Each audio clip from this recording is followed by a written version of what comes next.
Good morning, students. Today we are going to start with a new chapter of microeconomics, that is elasticity of demand. I already taught you demand and I just quickly revising you. I suppose you all remember law of demand, which establishes the inverse relationship between price and quantity demanded. So today we are going to talk about elasticity of demand. So what exactly, the term when we talk about elastic means actually the flexibility of anything. So when we talk about elasticity of demand, so that means we are talking about the flexibility in the demand, and this demand changes due to various reasons. As you all know, demand may change due to change in price, demand may change due to change in income, demand may change due to change in the price of substitute good and complementary goods, which is also known as cross demand. So we here I am specifying three types of demand: income demand, cross demand, and price demand. So on the basis of these three, we have various elasticities of demand. So students, there are three types of elasticities of demand, that is price elasticity of demand, cross elasticity of demand, and income elasticity of demand. But your scope of syllabus is restricted towards price elasticity of demand. So no matter, even if we use the term elasticity of demand, we are symbolizing it as price elasticity of demand only. So as we can see on the screen, the meaning of elasticity of demand measures the extent to which quantity demanded of a commodity increases or decreases in response to increase or decrease in its price. Why am I using the word price here instead of quantitative determinants? Because here our determinant is only price, which is affecting the demand. So we can use the term price when we are talking about the meaning of price elasticity of demand. So that means, students, in a nutshell or in a general parlance, I can explain you that elasticity of demand means exactly what? When there are changes in prices, and because of that changes in prices, to what extent does the demand changes, that is what is exactly price elasticity of demand. So we have Dr. Marshall's definition here. The elasticity or responsiveness of demand in a market is great or small according as the amount demanded increases much or little for a given fall in price and diminishes much or little for a given rise in price. So students, I just wanted to explain you that as simple as it is, price elasticity of demand, I can also call it as the degree of responsiveness of I can even say it like this: price elasticity of demand means percentage change in quantity demanded with respect to a percentage change in price.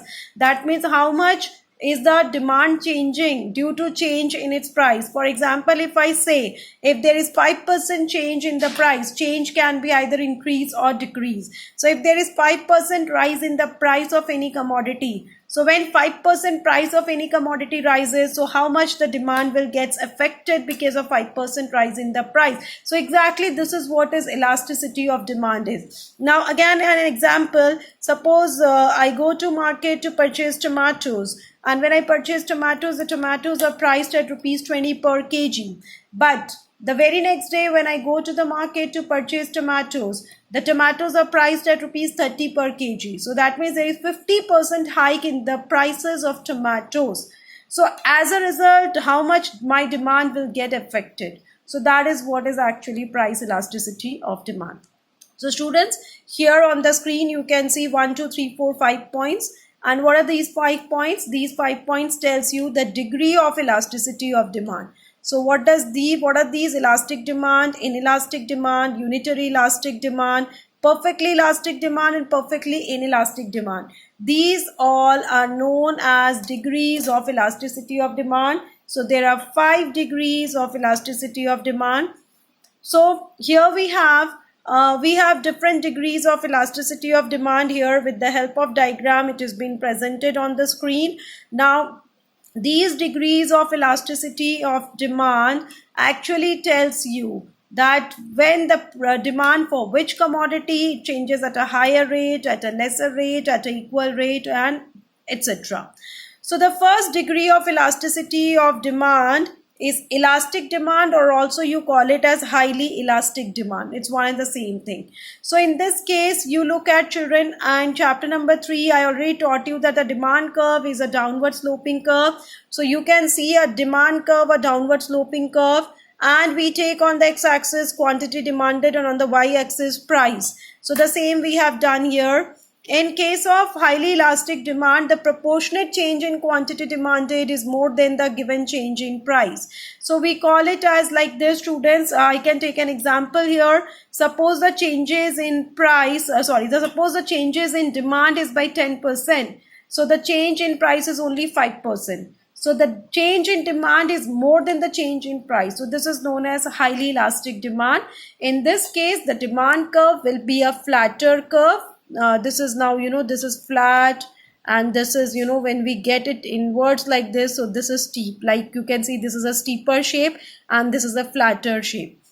And we represent it like this. Elasticity of demand is greater than 1 in absolute terms, and the demand curve is flatter, as I explained you. Now, when I talk about unitary elastic demand, before I talk about unitary elastic demand, I will be explaining you relatively inelastic demand. So this is the second point which I am explaining you. Inelastic demand, or even it is known as relatively inelastic demand, or less elastic demand can also be represented as. Now, in this case, the proportionate change in quantity demanded is less than a proportionate change in price. So the demand curve you see is a steeper curve, and the demand curve is steep, and we represent in absolute terms like this. Elasticity of demand is less than 1. And one more thing, students, I forgot to tell you here or represent here is that in the first diagram, when you see that the quantity demanded is changing by a greater difference rather than the price, as you can see. Similarly, in the second diagram here, I'm going to show you a closer view.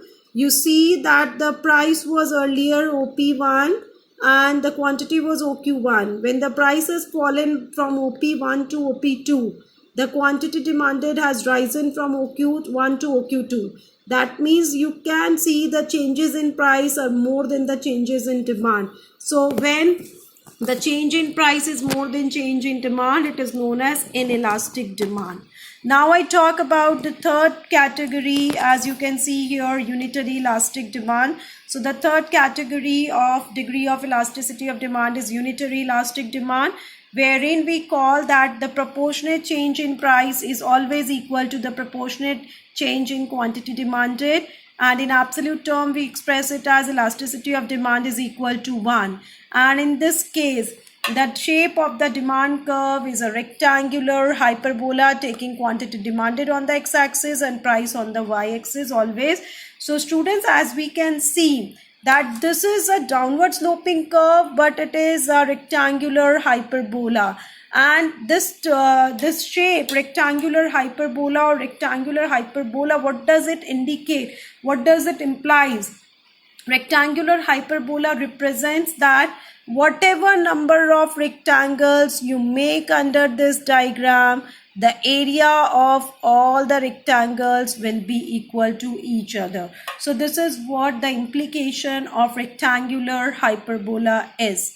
So when we talk about elasticity of demand is equal to 1 or unitary elastic demand, the shape of the demand curve is a rectangular hyperbola, and a closer view I am showing, you can see the change in price is equal to the change in demand. So this is what is unitary elastic demand, and I will continue with the remaining degrees in the next session. Thank you so much. Hopefully you understood whatever I have been taught to you.